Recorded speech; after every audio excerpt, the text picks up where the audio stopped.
Coverage this morning. News Nation's Mills Hayes is in South Carolina right now surveying the damage.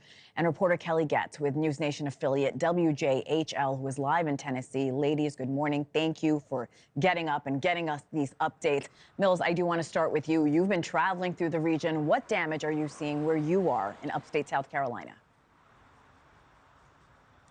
Hey, good morning, Hena. Well, you can see behind me this massive tree trunk that fell over because of the hurricane. And to give you some perspective, I'm 5'4". So the fact that it goes all the way up, it seems almost unimaginable that Mother Nature could make this just completely rip out of the ground and fall over. But this is really the scene we're seeing all across the upstate here in South Carolina.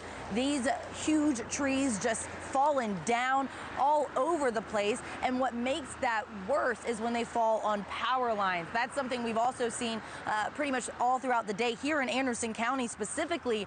More than 66% of the people that live in this area are actually without power right now. And that's very difficult. That means you can't keep any kinds of foods in the house. You can't have air conditioning. And you really have to rely on those generators if you need power. I mentioned how there really are trees down everywhere. There's one over there as well. I want to show you another one too, if we can, over to my left. We're in front of a business. Actually, this is a manufacturer that makes technology equipment. And over here, there is a massive tree that is blocking people from actually getting in to this area over here. Anderson County hit very, very hard, and we even spoke with some people who lost someone because of this storm, and they say that this was something that they never could have predicted. They were listening to the warnings about the hurricane, but never could have predicted that it would be this bad. Hannah? The wind gusts it took to take down those huge trees, Mills. Thank you for showing that to us on the ground.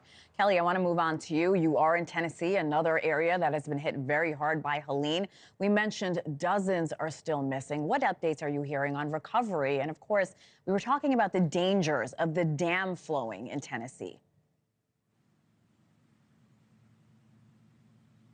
Well, we're going to have an update at 10 a.m. from officials here in Unicoi County, Tennessee, on those missing persons and some confirmed deaths. They gave some details yesterday, but not too many. And the dam at the time is secure. It is stable. We are thankful for that, and we are keeping an eye on that situation. I want to show you exactly what we're dealing with her. Now, she said she was in Anderson County. That's about 3 hours away. We're not too far. This is I-26 completely closed down, a main vein into the region.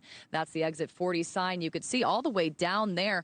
THP, the Tennessee Highway Patrol, they have been blocking the on and the off ramps, but really they don't need to because we've got some natural roadblocks there when it comes to all the debris in the roadway. I do want to show you over here just to put into a sense of understanding for the gravity of the situation, how strong these winds and these waters were right here. This was the guardrail here on I-26, and it is just completely mangled. That's pretty strong metal that they have on the side of these highways, and it's just a dangerous situation. Debris like this, people are going to be picking up for probably months to come. For people who are in the impacted areas, whether you're here in Tennessee or you're over in South Carolina, North Carolina, you want to be careful when it comes to picking up the debris. You're going to get sick. You're going to have all of the just the damage. I mean, you can kind of smell the mold and the rot already because we had some hot weather over the past few days, and it is going to be a recovery process for sure. But again, we are going to be updating everybody at 10 a.m. We'll be live streaming that on our website, WJHL.com, if you'd like to join us for an update on what's happening here in Unicoi County, Tennessee. But for now, reporting live, I'm Kelly Getz.